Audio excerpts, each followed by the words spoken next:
visiting Greenleaf Nursery in Park Hill, and joining me is Mark Andrews, who is the Supervisor of New Product Development.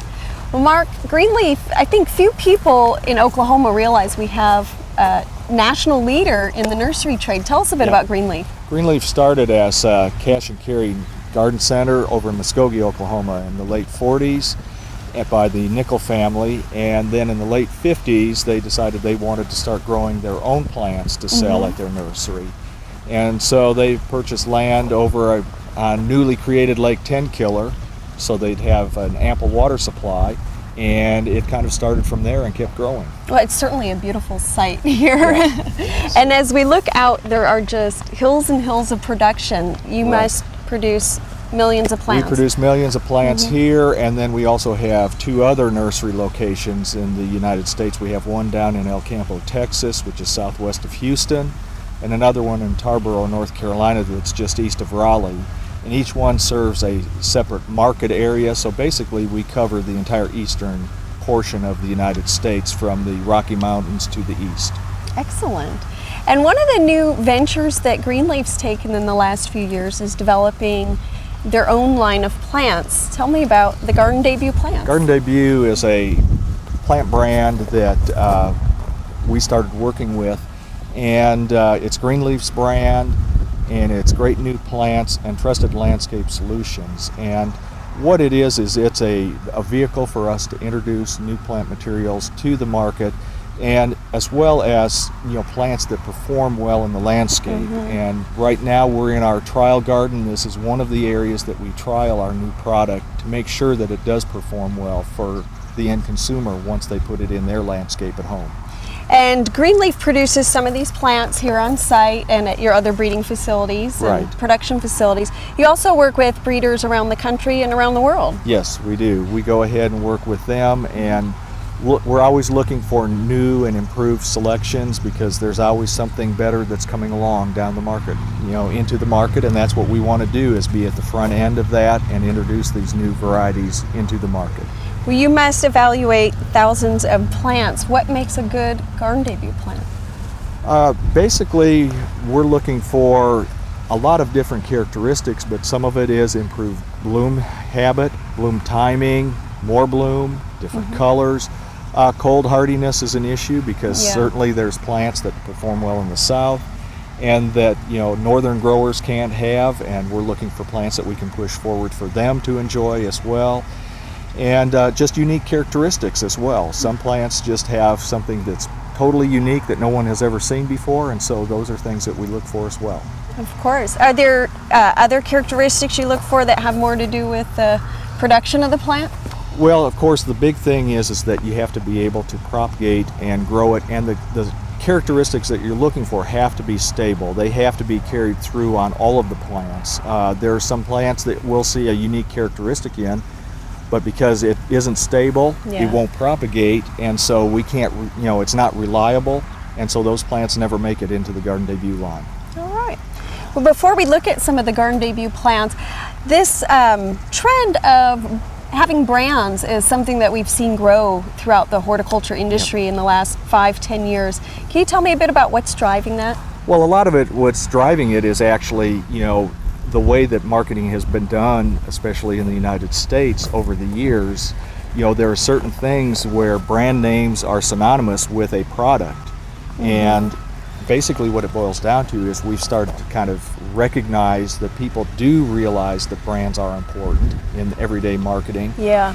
And so branding has come along in the plant world as well. And a lot of it is geared towards the plants themselves. There have been brands that have been built around one in particular plant to begin with, like Knockout Roses. The Knockout brand started with Knockout Rose, which is a plant that was selected. It's a good shrub rose. It performs well throughout basically almost all of the United States. Yeah. And so that has become branded, and then there have been new selections in that brand that have been released. Endless Summer Hydrangeas, same situation. Endless Summer Hydrangea, the original, was released in the Endless Summer brand, and they've introduced new selections into that of other hydrangeas. But it was the plant that kind of generated the interest in those and got them started. Okay. And then it's built from there. And so, you know, people are starting to recognize that. And the other key thing is that we want, you know, once you have a plant like that, you want to be able to have the consumer recognize the plant material when they go to the garden center.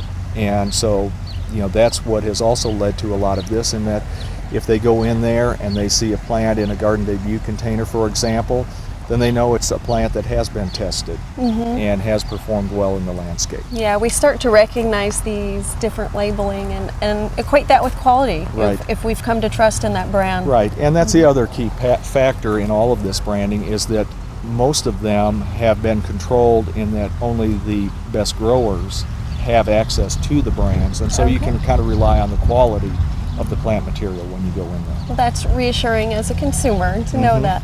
Right. But let's look at some of the plants in the Garden Debut line, and you have a pair of Altheas here, and there's actually more in this series. Right, yep. We have a series of new double Altheas that we're releasing called the Smoothie series, and the one that you're next to is Raspberry Smoothie. And that's one of the colors. Beautiful. And then over here we've got Strawberry Smoothie. That's a nice soft pink. And Oh, it has some nice dark dark center. in the eye and everything, but fully doubled. We've been growing the Snow and Summer Jasmine in our gardens in Stillwater, and Right. this is just a really beautiful plant. I really It is. enjoy the multiple colors we Right. get. The multiple colors are nice. You know, this is the new flush here that you get. Unlike some other jasmine, this one doesn't bloom very much. Right. What you're growing it for is strictly the foliage here. But as this plant continues to develop, our kind of cool spring has held it back a little bit. But as it continues to flush, you'll get even more and more of this, you know, white and pink coloration on there. And what's amazing about it is that it just looks good all season long. And it's evergreen, at least in the warmer parts of the It's country. evergreen in the most parts of the country, and we've got plants here at the nursery that have survived for 3 winters, but we're not quite ready to say that it's going to come back year after year Yeah. for everybody yet. Yeah, but definitely we're a watching nice it for ground sure. cover. Yes.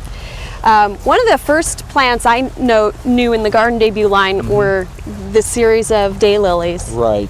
The Enjoy 24/7 daylilies, we're working with a breeder out of Florida, and he's been looking for several key characteristics in daylilies. One is rust resistance, because Very daylily good. rust has become a real problem in many parts of the United States. He wanted good, reliable repeat blooming.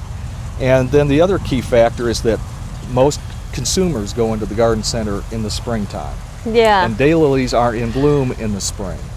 So what he's selected for is daylilies that bloom about 6 to 8 weeks earlier than all other selections. So that allows these to start coming into bloom when consumers are actually in Catches the their garden eye. center. That's a great and strategy. catches their eye. And we've got 8 selections right now, different colors that we've got represented here, and he's looking for more.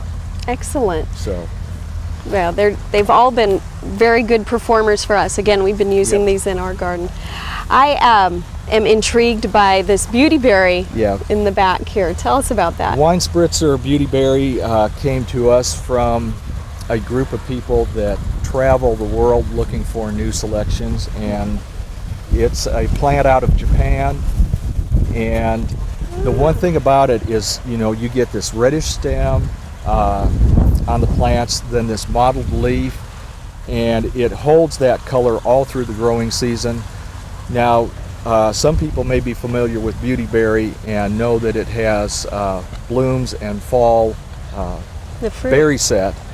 This one will bloom, but we haven't noticed a lot of berry set on this. Once again, you're growing it more for the foliage, so it looks good all summer long in the garden, whereas the regular beauty bush is just kind of a green bush in the garden most of the season. Yeah, it doesn't really do much until the fall when it gets the berries. You know, and for Oklahoma, this thing really probably needs to be in partial shade to do best. I would think full so. sun, especially in the western part, central and western part of the state, probably might burn up.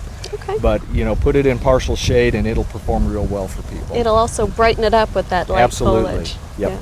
Yeah. You have coniferous evergreen here Yep. as well. This nice juniper. Yeah, Golden Pacific is a real nice ground cover. Juniper only gets to be about 6 to 12 inches tall, and then will spread about 3 to 4 feet. And just a real nice color. Here at the nursery and container, we have to shade the plants in the summertime. But once it's in the ground, and when the homeowner plants it, they shouldn't have to worry about it. Once it can it's take full established. sun and everything, and that's where you'll get the most yellow color on the plant as well. Now, we mentioned that you're a wholesaler, but these plants, of course, are all available through different nurseries around the state and around the country Absolutely, as yes. well. One that's not available yet, we're in luck, we get a sneak peek. Right. This is a coming soon plant, This right? is a coming soon plant. This is Firebrick Fame Rebloom Azalea, and Encore Azalea is a brand of azaleas that has been on the market for a while. They've been great performers. They repeat bloom, so you get a great spring bloom on the azaleas that everybody's used to, but then you'll get another bloom kind of late summer, and then a real strong fall rebloom as well on the Encores. The thing about the Encores is that most of them are only hardy through about zone 7. Yeah. And they do have a tendency to get a little bit tall as far as, or large as far as plants go. So we've worked with a breeder in South Carolina who has worked with them to get more cold hardiness into the plants and also a more compact growth habit. And this particular one is showing that real nice compact growth habit. Most of them are going to be under 4 feet tall and wide, so they'll fit in the modern landscape much better. And we've got a series of colors, and yet in spite of the smaller, more compact size, the blooms aren't compact. They're so huge. They're Yeah. big blooms on the plant. And we've got a series of these coming out that'll be available in the next year or so. And so we're real excited about these because it does allow people further north to enjoy the repeat blooming azaleas. Yes. Well, we've really enjoyed growing the garden debut plants in our garden and trying those out, and I look forward to the new selections Yep. that you bring. Thank you Great. so much. All right, thank you, Kim.